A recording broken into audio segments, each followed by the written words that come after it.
ഒരിക്കൽ ഒരു കൊക്ക് ഒരു തടാകത്തിൻ്റെ കരയിൽ മീൻ പിടിക്കാൻ വേണ്ടി നിൽക്കുകയായിരുന്നു. അപ്പോഴാണ് ആ വഴി ഒരു കുറുക്കൻ വന്നത്. കുറുക്കനും ഇര തേടി ഇറങ്ങിയതായിരുന്നു. മീൻ പൊന്തി വരുന്നതും നോക്കി ഒറ്റക്കാലിൽ തപസ് ചെയ്യുകയായിരുന്നു കൊക്ക്. കൊക്കിനെ കുറുക്കൻ കണ്ടു. കൊക്കിനെ കണ്ടപ്പോൾ കുറുക്കൻ്റെ വായിൽ വെള്ളമൂറി. ഹായ് കൊക്ക്, നല്ല രുചിയുള്ള മാംസം. എത്ര കാലമായി കൊക്കിറച്ചി തിന്നിട്ട്, കുറുക്കൻ വിചാരിച്ചു. പക്ഷേ എങ്ങനെ കൊക്കിനെ പിടിക്കും? അത് പറന്നു പോകില്ലേ? കുറുക്കന് ഒരു ഉപായം തോന്നി. അവൻ തടാകത്തിനരികിലേക്ക് നടന്നു. എന്നിട്ട് കൊക്കിനോട് പറഞ്ഞു, സുഹൃത്തേ, എന്തു ഭംഗിയാണ് നിന്നെ കാണാൻ. നീണ്ടു ഭംഗിയുള്ള കഴുത്ത്, നല്ല വെളുത്ത നിറം.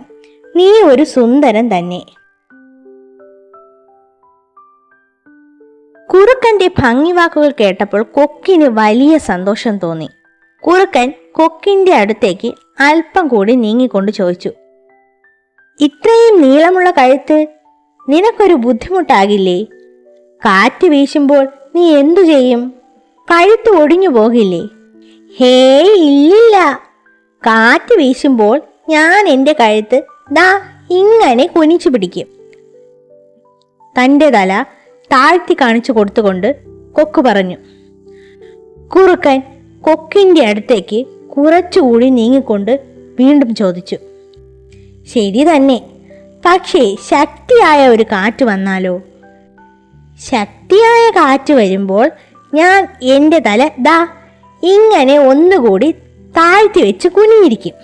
കൊക്ക് തൻ്റെ തല കുറച്ചുകൂടി താഴ്ത്തി കാണിച്ചു കൊടുത്തുകൊണ്ട് പറഞ്ഞു. ഇതിനിടയിൽ കുറുക്കൻ കൊക്കിന്റെ വളരെ അടുത്ത് എത്തിക്കഴിഞ്ഞിരുന്നു. കുറച്ചുകൂടി അടുത്തുകൊണ്ട് കുറുക്കൻ വീണ്ടും ചോദിച്ചു, ഒരു കൊടുങ്കാറ്റ് വന്നാലോ? ഇതുകൊണ്ടൊന്നും കാര്യമുണ്ടാവില്ല. അപ്പോൾ നീ എന്തു ചെയ്യും? ഏയ്, ഒന്നും പേടിക്കാനില്ല. അപ്പോൾ ദാ എൻ്റെ തല വളരെ താഴ്ത്തി പതുങ്ങിയിരിക്കും. ദാ ഇങ്ങനെ എന്നും പറഞ്ഞ് കൊക്ക് തൻ്റെ തല നന്നായി താഴ്ത്തി കുനിഞ്ഞിരുന്ന് കാണിച്ചു കൊടുത്തു. അത് കണ്ട് കുറുക്കൻ ഉള്ളാലെ ഒന്ന് ചിരിച്ചു.